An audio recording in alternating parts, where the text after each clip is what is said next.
तो बच्चों अभी हम एक टॉपिक करने वाले हैं, सुन लो ध्यान से। ये टॉपिक हमारा है एडिटिंग। मैंने पहले भी ये टॉपिक समझाया है, एक बार मैं फिर से टॉपिक समझा रहा हूं, ध्यान से आप लोग समझ लो। और ये टॉपिक आपको पता है टोटल 12 क्वेश्चन आपके ग्रामर में आने हैं, उनमें से 4 गैप फिलिंग, 4 रिपोर्टेड स्पीच और 4 एडिटिंग के क्वेश्चन आने हैं, लेकिन करने आपको 10 है।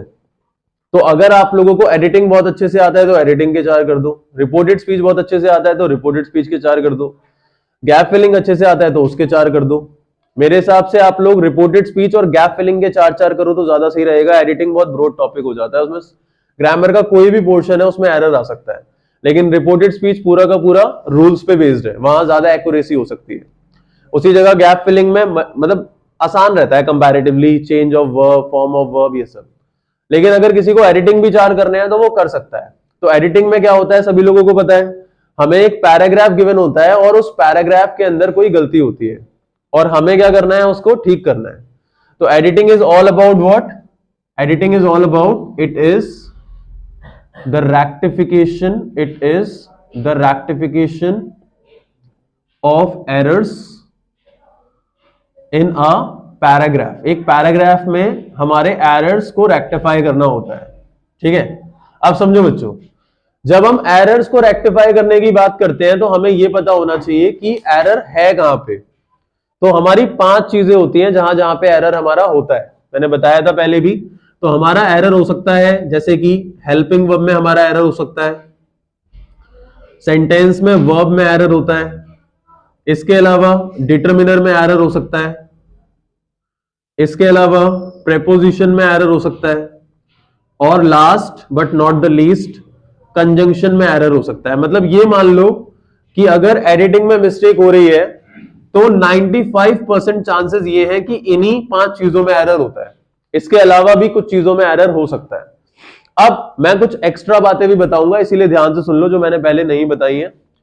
तो हेल्पिंग वर्ब और वर्ब की अगर हम बात करें तो इसका मतलब अगर इनमें एरर है तो हमारा एरर किस चीज में है? टेंस में। उसी जगह पे अगर हम बात करते हैं इसकी डिटरमिनर की, तो डिटरमिनर हमारा किसकी तरह काम करता है? एक एडजेक्टिव की तरह फंक्शन करता है। तो मैं इन सबके फंक्शन समझा देता हूं ताकि तुम्हें चीजें समझ में आ जाए। देखो, अगर हम बच्चों सेंटेंस के स्ट्रक्चर की बात करते हैं, अगर हम सेंटेंस के स्ट्रक्चर की बात करते हैं तो हमारा स्ट्रक्चर होता है subject plus helping verb plus verb plus object, ये स्ट्रक्चर होता है। अब इस स्ट्रक्चर में दो तो ये चीजें हो गई, हेल्पिंग वर्ब और वर्ब। तो इसमें गलती किस चीज की होती है? गलती ये होती है कि मान लो आपका जो सेंटेंस है या जो पैराग्राफ है वो प्रेजेंट टेंस में और वहां पास्ट की हेल्पिंग वर्ब या वर्ब दे रखी है, तो उसको प्रेजेंट में चेंज कर दो। अगर आपका पैराग्राफ पास्ट में और वहां प्रेजेंट की दे रखी है तो उसे पास्ट में चेंज कर दो। तो ये गलती होती है। जैसे मान लो आपका सेंटेंस है, यहां लिखा हुआ है यस्टरडे आई एम वर्किंग, तो हम सबको पता है यस्टरडे का मतलब मेरी लाइन पास्ट में, और मैं यहां एम नहीं लिख सकता, वॉज लिखूंगा।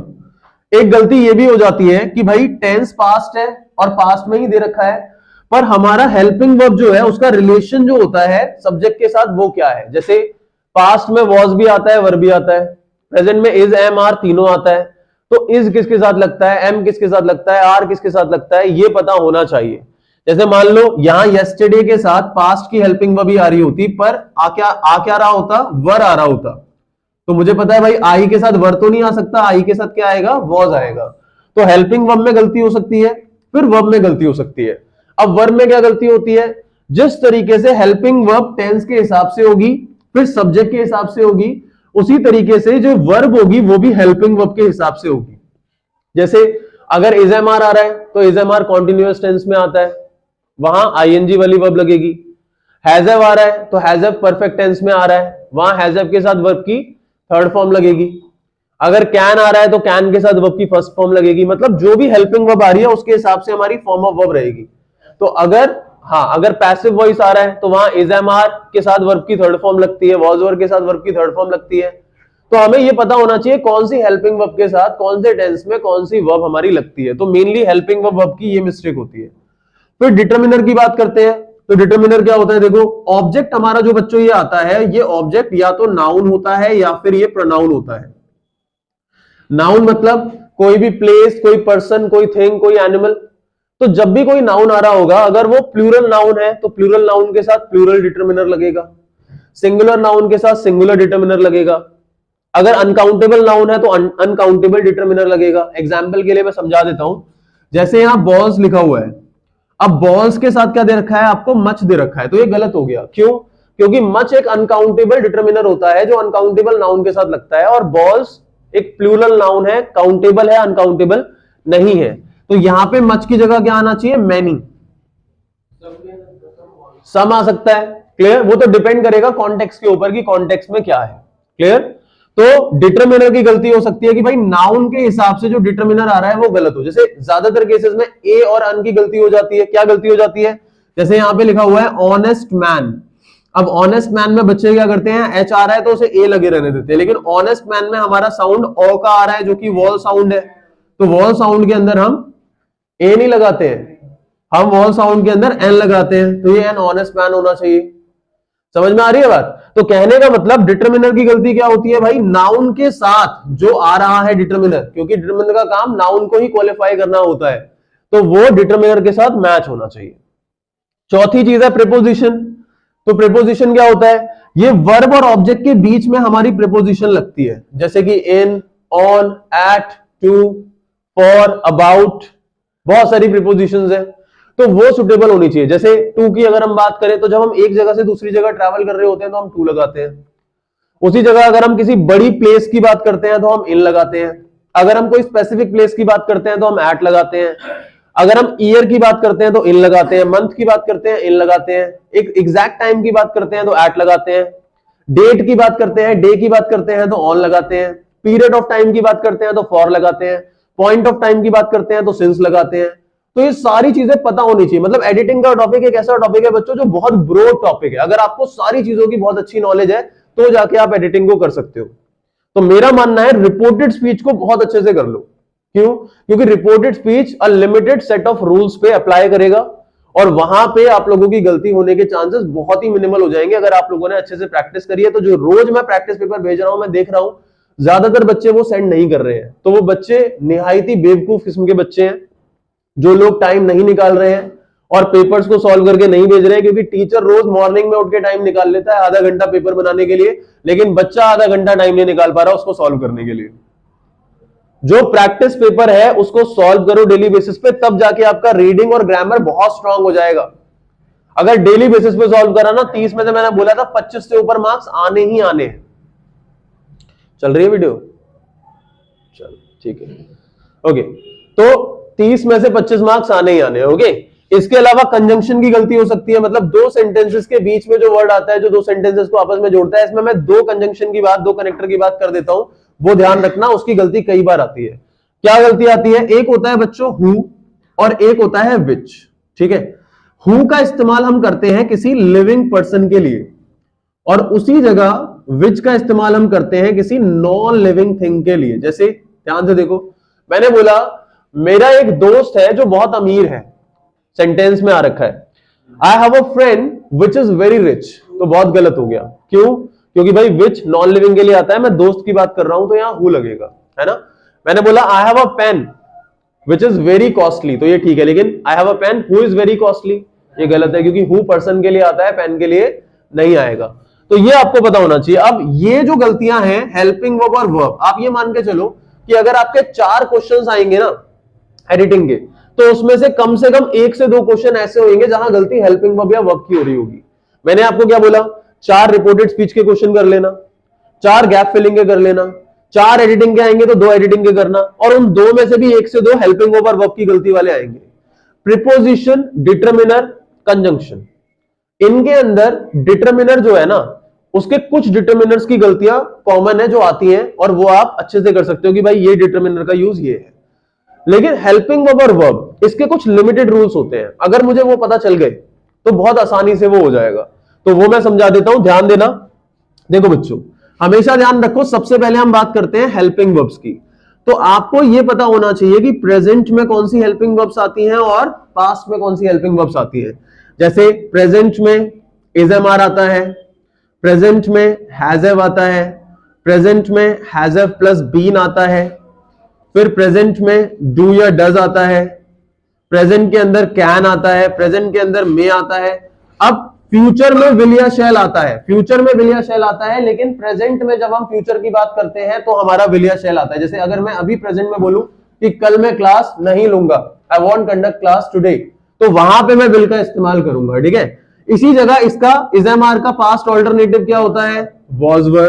हैज हैव का क्या होता है, हैड। हैज हैव बीन का क्या होता है, हैड बीन। डू डज का क्या होता है, डिड। कैन का क्या होता है, कुड। मे का क्या होता है, माइट। विल शैल का क्या होता है, वुड। कहने का मतलब अगर मेरा पैराग्राफ बच्चों पास्ट टेंस में और वहां डू डज आ रहा है तो मुझे डू डज को डिड में चेंज करना है।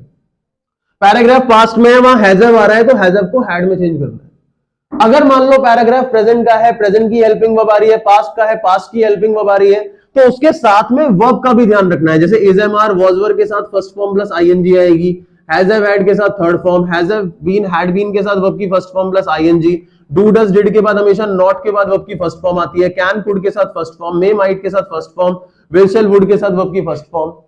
इसके अलावा भी कुछ रूल्स होते हैं, जैसे कुछ ऐसे वर्ड्स हैं जैसे कि माइट है, वुड है, शुड है, मस्ट है, ये सब है।